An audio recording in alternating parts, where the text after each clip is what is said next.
A common representation of sets is called a Venn diagram.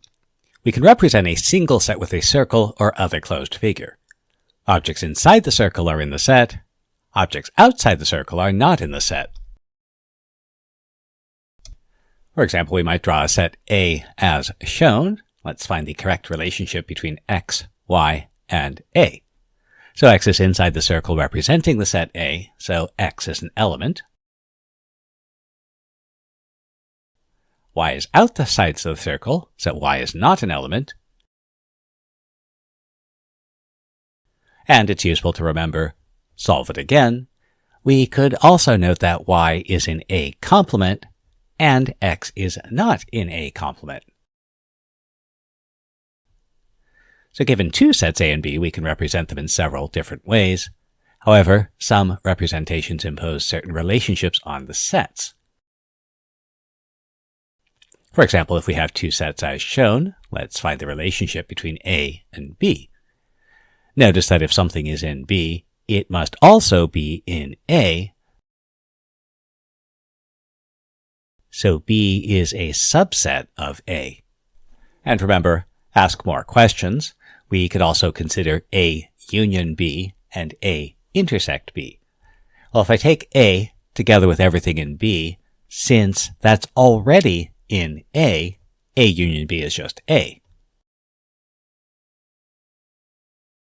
Meanwhile, A intersect B, those are the things that are in both A and B, that's just B itself. So what if we want to try to draw a generic Venn diagram for two sets that allows for any possible relationship between the sets? Then let's label all the regions. So in our first example, B was a subset of A, so this can't be a generic Venn diagram. If we draw two separate circles, note that the intersection is the empty set, so this can't be generic either. We need to draw two partially overlapping circles. And if we do that, the region of overlap, that's A and B, the intersection, we have this region, which is in A but not in B. Well, that's how we define the set difference A minus B.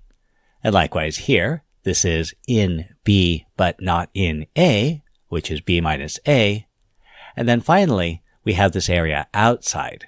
Since the two circles together represent A union B, the outside is the complement of A union B. So suppose we know that in a group of, say, 100 students, we know how many who take English, math, and both, and let's try and find how many take neither. Since we know nothing about the relationship, we can represent the students with a generic Venn diagram where E are the students who take English and M are the students who take math. Since there are 12 students that take both, there are 12 students in the region of overlap. Since there are a total of 27 students who take math, all of whom are in the M circle, then there must be 27 minus 12, 15 students in the remaining portion of the M circle. Similarly, since there are 35 students who take English, there must be 35 minus 12, 23 students in the remaining portion of the E circle. This means that inside the E and M circle there are 50 students altogether. Since there are 100 students altogether, this means there must be 50 who are outside the circles. Since the students who take math are in the M circle, and the students who take English are in the E circle, then the students outside both circles are those who take neither class. So there are 50 students who take neither English nor math.